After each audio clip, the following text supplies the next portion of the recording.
The most poignant scene for me was when I died in his arms. That was poignant for me because he was crying. He was, well, he's always been very present. He's always present when he's performing. But when he was crying and holding me, I wanted to cry. It took all of my energy not to cry with him. And of course, we all know that corpses don't cry. So it was poignant for me. That was a very, it was a deep day. And also, I believe it was also my last day. Yeah, it was my last day too. Yeah, I rapped that day. So that's a scene that was actually never played on stage. You know, you never saw Angel in the hospital. You never saw what it looks like for somebody with AIDS, you know, before they expire. We never saw that on stage, you know. Through the magic of theater, it just happened.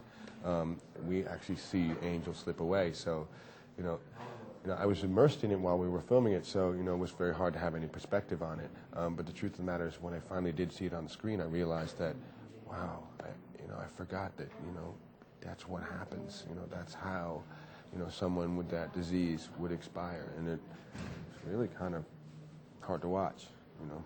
They were all, I remember every moment of it. They were all really, really amazing. We had this emotional week where they kind of lined up all of our emotional scenes in 1 week, and we're like, God, we're going to be sobbing for a week. So the first day of that, just kind of getting into that mode was like, really, we just really kind of like really bonded that day. It was the day of the funeral. The funeral was easy. By the time we got to that, we had already been through the cemetery the first day.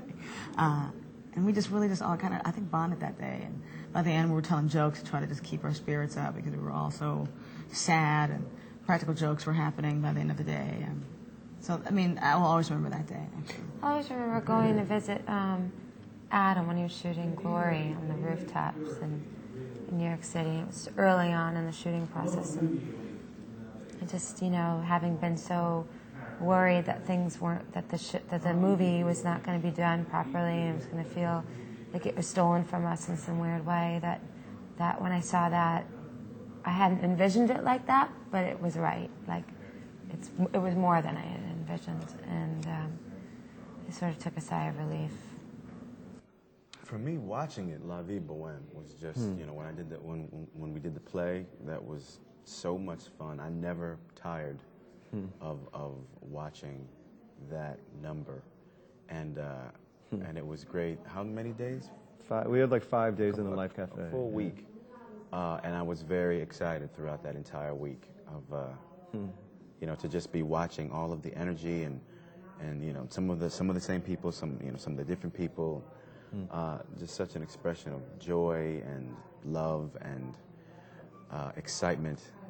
You know, it really resonated with me.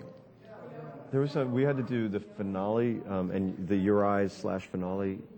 Like, it was about 3 days, I guess, because of all the different angles we had to shoot it, and that was very. Watching Adam and Rosario, I mean, essentially the four of us in that scene, you know, Tracy, Idina, Jesse, and I are just off to the side the whole time watching, and Adam and Rosario had to go through that 3 days straight, and by virtue of watching them having to do that, and what it required, the place that they had to go for 13 hours every day for 3 days straight, was incredibly impressive and very moving to see. Your Eyes is definitely a heartbreaker. The I'll Cover You reprise, I think, for all of us was just such a moving experience to be there that day and be involved in that scene, and to watch Jesse perform that song, and, you know, I'll never forget it, and I'll be able to use it forever as you know, inspiration for other scenes that I may have to do in the future, and, you know, sort of go back and refer to that, you know, in my memory. Yeah, I mean, there was a lot of them. There was, you know, that's the great thing about doing a musical, is that, you know, every time you do it on camera, you turn the music on and you're right back in it, you know, and so it just brings you right where you need to be as soon as the music comes up. There's not a lot of preparation that's needed, at least for me, to get to where I need to go with this particular material because it's right there for you. And I think that that's part of the reason the audiences are so responsive to this material, because it's right there for them too. And so I think we're tapping into that same thing that the audience is tapping into, and we're just the ones who have to perform it. But I think it's the same emotion that the audience is getting from it that we're using to tap in to actually do the performance. You know, La Vie Boheme is my favorite song of all of them, that just of performing and just being a part of. And we shot that over a week, and that was just really, it's emotional just because it's such a celebration. I love taking that side of it. You know, I love being able to just articulate so clearly, like, this is who I stand, what I stand for, and these are the people that I champion, and this is the life that I celebrate. I'm not going to look at the negative side of it. I'm going to look at the positive, you know, and I have plenty of support in that space because it has existed, even though people have, and those people have all struggled for it as well, and it's worth the struggle, you know, so there's something so powerful about that.